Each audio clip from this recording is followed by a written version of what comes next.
Bismillahirrahmanirrahim. Assalamualaikum warahmatullahi wabarakatuh.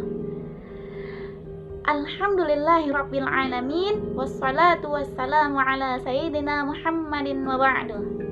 Baiklah teman-temanku semuanya, perkenalkan nama saya Indah Permatasari. Saya dengan NIM 1930102018 dari IAIN Batu Sangkar, jurusan Pendidikan Bahasa Arab semester 4. Baiklah, pada pertemuan kali ini saya akan menjelaskan tentang sistem kekerabatan di Minangkabau.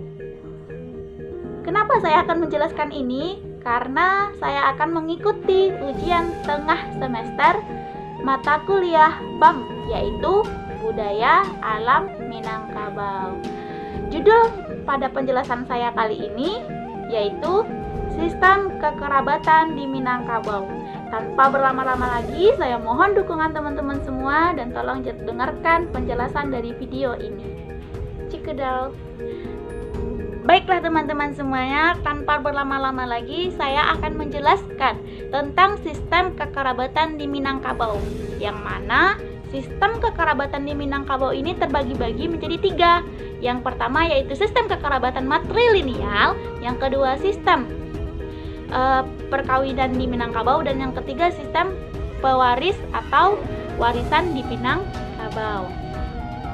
Yang kita bahas pada pertemuan kali ini yaitu bagaimana sistem kekerabatan di Minangkabau, yaitu tentang sistem kekerabatan matrilineal. Sistem kekerabatan matrilineal itu apaan sih gitu kan?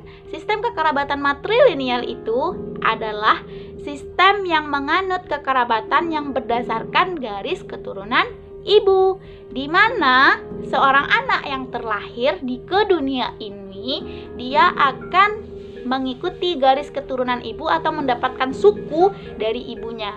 Karena di Minangkabau itu dia tuh sudah terbiasa dengan adat atau istiadatnya kan. Jadi di sana tuh sesuai dengan suku. Kalau di Medan itu namanya marga ya. Pokoknya kalau biasanya yang dipakai itu adalah dari ayahnya. Biasanya apalagi dalam Islam itu dari ayahnya, tapi kalau di Minang itu berdasarkan suku ibunya. Jika seorang anak itu terlahir, maka dia akan mengikuti ibunya, suku ibunya. Sistem keturunan ini akan didapatkan seorang anak berdasarkan garis keturunan ibu, terutama yang berkaitan dengan warisan. Jadi seorang anak di Minangkabau itu kalau hidup di Minangkabau itu sangat enak ya, karena jika orang tuanya atau ibunya orang Minang, maka harta atau warisan itu jatuhnya ke perempuan. Lebih banyaknya itu jatuh ke perempuan.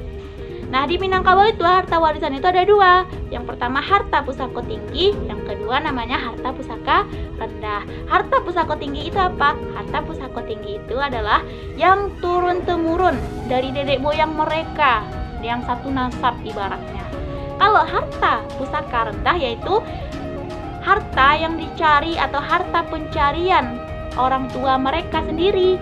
Contohnya ayah dan ibu mereka nikah tuh, jadi harta tuh dicari bersama-sama. Maka itu yang disebut dengan harta pusaka rendah. Nah, kalau harta pusaka tinggi itu jatuhnya kepada perempuan, turun-temurunnya itu jatuhnya ke perempuan. Harta pusaka tinggi itu dari nenek moyang mereka, satu nasab itu. Nah, jadi jatuhnya ke perempuan. Tapi kalau harta pusaka rendah itu bisa jatuh kepada laki-laki dan perempuan sesuai dengan ketentuan dari pembagian ayah dan ibu mereka. Karena rumah adat ini disebut dengan rumah gadang, yang mana rumah gadang ini diisi oleh mereka itu secara berkelompok.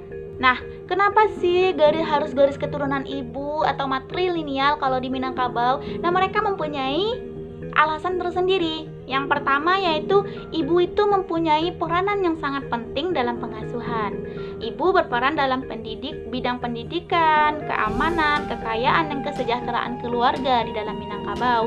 Namun dalam masyarakat Minangkabau juga diserahkan pengasuhan anak kepada mamanya. Jadi tidak hanya kepada ibunya, tapi kalau dalam adat itu kepada mamanya itu yaitu saudara dari ibunya, saudara laki-laki dari ibunya.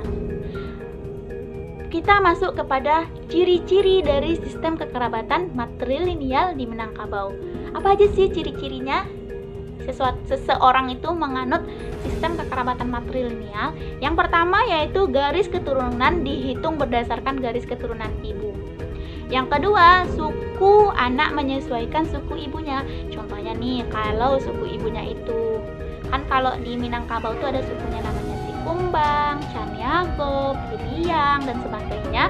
Jadi kalau umpamanya suku ibunya itu Caniago, berarti anaknya itu juga bersuku dengan Caniago. Yang ketiga, perkawinan bersifat eksogami, yaitu setiap orang diwajibkan atau diharuskan menikah dengan orang di luar sukunya. Itu yang ketiga. Jadi kalau suku Caniago nggak boleh nikah sama suku Caniago, walaupun mereka tidak ada hubungan pertalian darah, tapi mereka nggak boleh menikah sesama suku karena itu adat mereka di Minangkabau. Yang selanjutnya yaitu kekuasaan dalam suku terletak di tangan ibu atau di kaum ibu walaupun jarang terjadi. Yang selanjutnya yang sebenarnya berkuasa adalah laki-laki.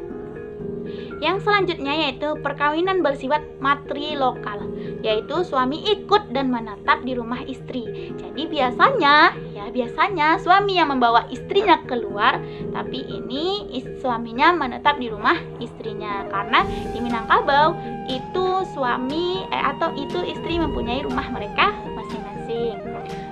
Yang selanjutnya yang terakhir yaitu hak-hak pusaka diwariskan kepada perempuan berdasarkan garis keturunan ibu. Hak-hak pusaka itu seperti tadi, harta tadi, seperti itu.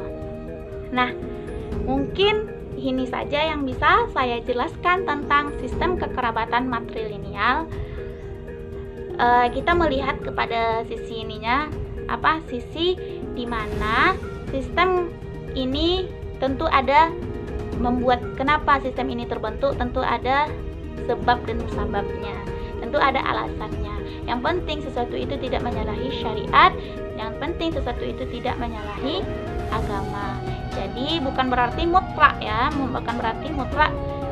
di Minang itu mengikuti itu semua, karena di Minang itu simbolnya itu adat basandi syarak basandi kita umum, yaitu adat mengikuti hukum syarak dan syarak mengikuti hukum agama, seperti itu. Jadi mohon maaf ya jika ada kekurangan dalam penyampaian ini. Saya Indah Permatasari pamit undur diri. Semoga ini menjadi pembelajaran bagi diri kita semuanya dan semoga kita paham dengan penjelasan saya. Saya sudahi dengan syukran katsiran ala husni ihtimamikum jami'an. Barakallahu fikum. Wassalamualaikum warahmatullahi wabarakatuh.